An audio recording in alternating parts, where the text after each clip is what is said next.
నమస్తే, నేను సిరి. హైదరాబాద్లో రియల్ ఎస్టేట్ ఎలా ఉంది ఏంటి అంటే, ఇప్పుడు మనం చూస్తున్నట్టయితే ప్రజెంట్ టైంలో అయితే హైడ్రా అంటే కొన్ని అక్రమ కట్టడాలని కూల్చివేస్తున్న టైంలో మరి ఇక్కడ రియల్ ఎస్టేట్ రంగం ఎలా ఉంది, కొన్ని వార్తలు అయితే వస్తున్నాయి. ఇప్పుడైతే భూముల ధరలు పెరిగాయి అని చెప్పేసి కూడా మరి వార్తలు వస్తున్నాయి. సో ఇలాంటి డౌట్స్ అన్ని మనకి నివృత్తి చేయడానికి ఈరోజు మనతో పాటు ఉన్నారు realtor oxygen founder CEO doctor Nandi Rameshwar Rao గారు. నమస్కారం సార్. నమస్తే సార్, ఇప్పుడు చూస్తుంటే హైదరాబాద్లో రియల్ ఎస్టేట్ రంగం ఎలా ఉంది అంటే, హైడ్రా చేస్తున్న ఏదైతే అక్రమ కట్టడాలు కూల్చివేతతోని రియల్ ఎస్టేట్ రంగం మీద ఏమైనా ప్రభావం పడిందా లేదా? అసలు రియల్ ఎస్టేట్ పార్ట్ ఆఫ్ రోటీ కపడా మకాన్, మీకు అంతకుముందు కూడా చెప్పాను. రియల్ ఎస్టేట్ ఎప్పటికీ జీరో అవ్వదు, కరెక్షన్స్ అవుతుంటాయి. ముందు వెనక, ఎలక్షన్కి ముందు ఎలక్షన్ తర్వాత కొద్దిగా 3 నెలలు ఉంటుంది. అయితే రేవంత్ రెడ్డి సర్కార్ వచ్చిన తర్వాత గవర్నమెంట్లో కొన్ని అనూహ్యమైన చేంజెస్ జరుగుతున్నాయి, జరగబోతున్నాయి, ఇంకా జరుగుతాయి. సో దానివల్ల ఏంటంటే పబ్లిక్ ఒకటి ఎలక్షన్ స్టంట్ అయితే హైడ్రాది నాకు తెలిసి పార్షియలీ ఎఫెక్ట్ అయింది. హైడ్రాది ఏం ఫుల్గా ఎఫెక్ట్ అయింది. ఎందుకంటే మనం కట్టిన బిల్డింగ్లని రాంగ్ బిల్డింగ్స్ కాదు కదా, కొంతమంది ఉన్నారు FTL బఫర్ జోన్లో ఎవరైతే ఆక్యుపై చేసి కట్టారో వాళ్ళు కొద్దిగా ఇబ్బంది పడుతున్నారు. ప్లస్ పబ్లిక్ కూడా చాలా వరకు ఇబ్బంది పడుతున్నారు. ఎందుకంటే వాళ్ళు నివసిస్తున్న ఇల్లులు కూడా కూలగొట్టి రోడ్డు మీద వేసేస్తున్నారు. సో దానికి అందుకనే లాస్ట్ టైం మనం చెప్పాం హైడ్రా కొద్దిగా యూటర్న్ తీసుకున్నట్టే. ఎందుకంటే కొద్దిగా స్లో డౌన్ అయింది. ఫస్ట్ మంత్లో ఉన్నంత aggressive second month, third month తేడా వచ్చింది. ఎందుకంటే సీఎం అనే వ్యక్తి పబ్లిక్ ఎన్నుకుంటారు, స్టేట్ లీడర్ ఆయన ఎన్నుకునేది ఎవరు? మనం పబ్లిక్. సో పబ్లిక్ మంచి చెడ్డలు చూసుకోవాల్సిన బాధ్యత కూడా సీఎం గారి ఉంది. సో అందుకని కొద్దిగా ఇనీషియల్గా ఏదైనా సిస్టమ్ పెట్టినప్పుడు కొద్దిగా ఇబ్బంది ఉంటుంది. ఎవరికైనా సహజంగా ఏదైనా కొత్త రూల్స్ పెడితే ఇబ్బంది ఉంటుంది.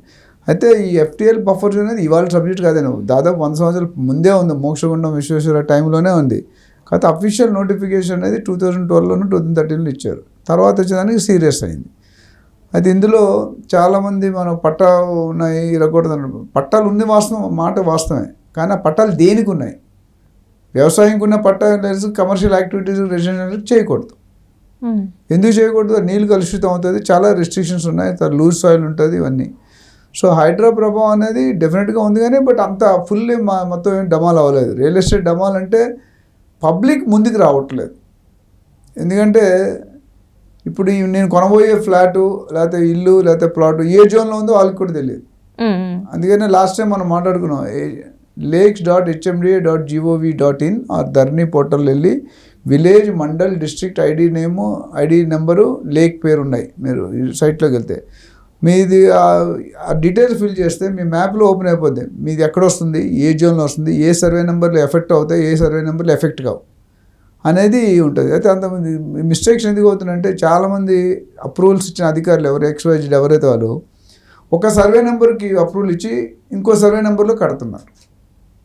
అది కొద్దిగా కన్ఫ్యూజన్ అరేంజ్ అయింది. ఇప్పుడు అది కొద్దిగా స్ట్రీమ్ లైన్ చేస్తున్నారు. హైడ్రా కూడా సపరేట్ పవర్స్ ఇవ్వడం పడుతుంది. ఆల్మోస్ట్ 3,500 మంది స్టాఫ్ ఉంటారని సీఎం గారు ప్రకటించారు.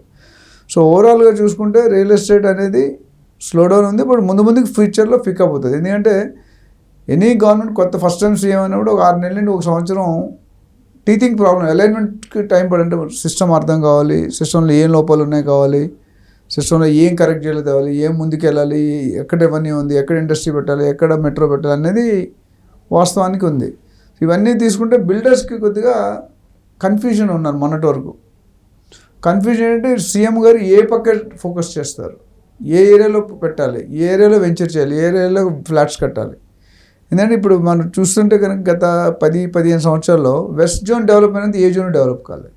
సో వెస్ట్ జోన్ డెవలప్ కానీ వెస్ట్ జోన్ ఎందుకు డెవలప్ అయింది, దాని మీద స్పెసిఫిక్ ఐడియా ఉంది, ఫోకస్ ఉంది. ఇన్ఫ్రాస్ట్రక్చర్, మన రియల్ ఎస్టేట్ కావాలంటే ఏం చెప్పుకున్నాం, రియల్ ఎస్టేట్ ఎప్పుడైనా అప్రిషియేట్ కావాలంటే మెయిన్ ఏమి ఉండాలి, ఇన్ఫ్రాస్ట్రక్చర్ ఉండాలి, ఫారెన్ ఫండింగ్ ఉండాలి, ఇండస్ట్రీస్ ఉండాలి, ఎంప్లాయ్మెంట్ ఉండాలి, మిగతా ఆటోమేటిక్గా వచ్చేస్తాయి. ఇవి ఇప్పుడు మీరు ఈస్ట్ జోన్ కానీ సౌత్ కానీ లేకపోతే నార్త్ కానీ చూసుకుంటే చాలా తక్కువ ఉన్నాయి. వెస్ట్ జోన్లో ఉన్న యాక్టివిటీస్ అక్కడ లేవు. అయితే అంతమంది HMDA ప్లాన్ 2031కి వేస్తే 2050 mega plan for state, Telangana state వేశారు. సో ఇప్పుడు ప్రస్తుతం కొద్దిగా స్లో డౌన్ ఉన్నా ఎవరు కూడా ఏ బిల్డర్స్ కూడా రేటు తగ్గిలేదు, మీరు చూసుకోండి, పెంచలేదు. అయితే మన నవంబర్, డిసెంబర్లో మళ్ళీ పెంచుతానన్నారు. వాళ్ళు ప్రణాళిక రెడీ అవుతుంది, మ్యాప్ మొత్తం స్టడీ చేసి పెట్టారు ఎక్కడ పెంచాలి అనేది. డెఫినెట్గా పెరుగుతాయి, ఒక నెల ఇటు ఒక నెల అటు, నవంబర్లో పెడతాయో డిసెంబర్లో పడితే తెలియదు. డెఫినెట్గా అది పడితే ఇంకా కొద్దిగా ఇంపాక్ట్ ఉంటుంది. బట్ ఈ ఇంపాక్ట్ అనేది తాత్కాలికం. రియల్ ఎస్టేట్లో ఎవరు పెట్టుబడి పెట్టినా లాస్ అయిన దాఖలాలు చాలా తక్కువ, చాలా చాలా చాలా తక్కువ. ఎందుకంటే ఎక్కడ మిస్టేక్ అవుతుందంటే, తెలుగులో ఒక సామెత ఉంది, బెల్ దొరికింది కదా అని రిక్షా కొనుక్కున్నాడంట. బెల్ కాస్ట్ ఎంత ఉంటుంది, రిక్షా కాస్ట్ ఎంత ఉంటుంది. ఇప్పుడు ఇక్కడ ఏం చేస్తున్నారు, బిల్డర్ 10,000 7,000కి ఇస్తున్నాడు లేదా 6,000కి ఇస్తున్నాడని ఆ 3,000 చూసుకొని 7,000 వదులుకుంటున్నారు జనాలు. అది ఆ మోటో నుండి బయటికి రావాలి. ఎందుకంటే ఎక్కడైతే డిస్కౌంట్ ఉందో అక్కడ చీటింగ్ ఉంటుంది. అన్ని 90% ఉంటాయి. ఎందుకంటే డిస్కౌంట్ ఎప్పుడు ఇస్తారు, ఇప్పుడు కొన్ని సూపర్ స్టోర్స్ ఉన్నాయి, ఓల్డ్ స్టాక్ అమ్మి రేటు 25% డిస్కౌంట్ అంటాడు, కానీ ఓల్డ్ స్టాక్ తిన్న తర్వాత మనిషి ఏమవుతాడో తెలియదు. చాలా సందర్భాల్లో చూసాం. సో అది ఇంపార్టెంట్. క్వాలిటీ ఈజ్ ఇంపార్టెంటా, క్వాంటిటీ ఈజ్ ఇంపార్టెంట్ మీకు తెలుసుకోవాలి. క్వాలిటీ అంటే ఏంటంటే, మీరు ప్రాపర్టీ కొనుక్కునేటప్పుడు సరైన అవగాహన ఉందా. మీకు అవగాహన లేకపోతే ఫస్ట్ టైం సెకండ్ టైం కొనేటట్టు అయితే మీరు కంపల్సరీ ప్రొఫెషనల్ ఏజెంట్ని అపాయింట్ చేసుకోండి. చేసుకున్న తర్వాత ఆయన మీద కూడా 100% ఏజెంట్స్ అందరూ చెడ్డవాళ్ళు ఉంటారు, అందరూ మంచి వాళ్ళు ఉంటారు, మిక్స్ ఉంటారు. ఎక్కడైనా మనుషులు బ్యాడ్ అని ఉన్నాయి, పాజిటివ్ కూడా అన్నీ ఉంటాయి. Good bad equal. So balance చేసి పంపిస్తారు దేవుడు.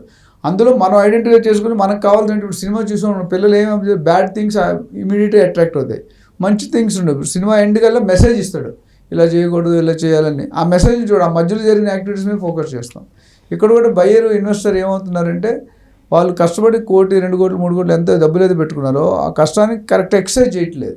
సో ఒకటి బిల్డర్ని కలవాలి, ఏజెంట్ పెట్టుకోవాలి, ప్లస్ కన్సర్న్. ఇప్పుడు లేటెస్ట్ అంతకుముందు మనం ఏమన్నామంటే government permission, DTCP, HMDA, RERA, plus ఇప్పుడు లేటెస్ట్గా ఎఫ్టీఎల్, బఫర్ జోన్, ఇవి కూడా చూసుకోమని చెప్తున్నాను. ఎందుకంటే మీరు ఒకసారి కొన్న తర్వాత మీరేం చేయలేరు. సో ఓవరాల్గా సినారీ ఏంటంటే కొద్దిగా కన్ఫ్యూజ్ స్టేట్లో ఉంది. ఇప్పుడిప్పుడే కొద్దిగా క్లారిటీ వస్తుంది. సో రేవంత్ రెడ్డి గారు వచ్చిన తర్వాత శ్రీశైలం కూడా పర్మిషన్ 10 మార్లు ఎన్నో డెసిషన్లు రద్దు అన్నారు, షిఫ్ట్ అన్నారు, క్లస్టర్ అన్నారు, విలేజెస్ అన్నారు, ఇవన్నీ కూడా ఫార్మ్ అవుతున్నాయి. సో ఓవరాల్గా ఇప్పుడు క్లారిటీ రావాల్సిన అవసరం. ఇంతవరకు కూడా గత 8-9 నెలలుగా ఏవైతే జరిగిందో స్టేట్మెంట్ రూపంలో వచ్చినాయన్ని, బట్ రియల్ ఇంప్లిమెంటేషన్ అనేది జరగాల్సి ఉంది. ఆ రియల్ ఇప్పుడు జనాలు ఏంటంటే ఫియర్ ఆఫ్ సైకాలజీలో ఉన్నారు. అంటే ఇప్పుడు కొంటే ఏమవుతుందో, పెరుగుతుందో పెరగదో ఎట్లా అని ఆ డౌట్తో wait and watch. Compulsory capital consumption requirements అయితే మాత్రం తీసేసుకుంటున్నారు. ఇన్వెస్ట్మెంట్కో ట్రేడింగ్కో కొద్దిగా ఆలోచన చేస్తారు. డబ్బులు లేదు, బ్యాంకులో పెట్టుకుంటే 7.5% వస్తుంది, రియల్ ఎస్టేట్లో పెడితే 20-25% వస్తుంది. సో రెండింటి. బట్ ఇక్కడ 7.5% రిస్క్ లెస్, అక్కడ 20% విత్ రిస్క్. కొన్ని అట్లా అందరూ కొన్ని ప్రాజెక్ట్స్ డెఫినెట్గా లాస్ట్ 10-15 ఇయర్స్ గ్రోతే ఉంది, ఇలాగైనా ఉంది, కానీ ఇలాగ లేదు. కొన్ని స్టెబిలైజ్ అయినాయి. ఆర్టిఫిషియల్ హైప్ అయితే అది కరెక్షన్ అయిపోయింది, ఇప్పుడు స్టేబుల్ అయిపోయింది. గత 9 నెలలుగా 10 నెలలుగా అసలు రియల్ ఎస్టేట్ బిల్డర్స్ ఎవరు కూడా ఇంచుమించు రేట్లు పెంచలేదు. ఇప్పుడు పెంచబోతున్నారు. ఎందుకు పెంచారంటే ఒక పక్క ఆంధ్ర ఎఫెక్ట్ ఉండొచ్చు అనుకుంటున్నారు, ఒక పక్క హైడ్రా ఎఫెక్ట్ అంటున్నారు, ఇంకా ఒక పక్క డిఫరెంట్ భయాలతో కొనట్లేదు. బట్ జనాలు ఏంటంటే they have to wait, study చేసి 10-20-25% వరకు ఉంటాయి ఈ హైడ్రా ఎఫెక్ట్ ఉండొచ్చు. మిగతా 70-75% అనేది పర్ఫెక్ట్ ఉంటాయి.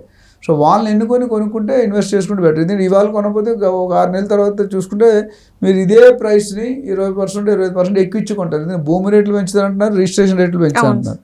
అది పబ్లిక్ ఆలోచించుకోవాలి. మీరు చూసుకొని సరైనది అయితే మీరు కొనుక్కోవడమే మంచిది. అంటే ఇప్పటి వరకు అయితే ఇట్లా ఉంది పరిస్థితి, హైదరాబాద్లో పరిస్థితి ఇట్లా ఉంది. సో ముందు ఎలా ఉంటుంది అంటే మీరు కొనుక్కొని పెట్టుకుంటే ఏం కాదు అని అంటారు, ఎఫెక్ట్ అయితే ప్రొవైడెడ్ నేను చెప్పిన కండిషన్, ఏజెంట్ అప్లై చేసుకోవాలి, ఈసీ తీసుకోవాలి, లీగల్ ఒపీనియన్ తీసుకోవాలి, రేరా పర్మిషన్ ఉందో లేదో చూసుకోవాలి, హైడ్రా కింద వస్తుందో లేదో చూసుకోవాలి, రకరకాలు సంబంధిత డిపార్ట్మెంట్ పర్సనల్గా వెళ్ళండి. ఏదో చెప్పాడు, ఇప్పుడు బిల్డర్ ఏదో పాజిటివ్నే చెప్తారు, ఏజెంట్ పాజిటివ్, మీరు చూసుకోవాలి. వాళ్ళ గైడెన్స్ తీసుకుంటే దాన్ని రీచెక్ చేసుకోండి. లేదు మీకు ఎవరు దొరకట్లేదంటే మా లాంటి వాళ్ళు చాలా మంది ఉన్నారు, నేనున్నాను. మనం చేసే పని రియల్ ట్రాక్షన్ సపరేట్ సెల్ ఉంది, investment advice, safety, security, builder reputation, implementation, appreciation, ఇవి మనం చూసే factors. Right sir, right. Thank you so much sir. Thank you.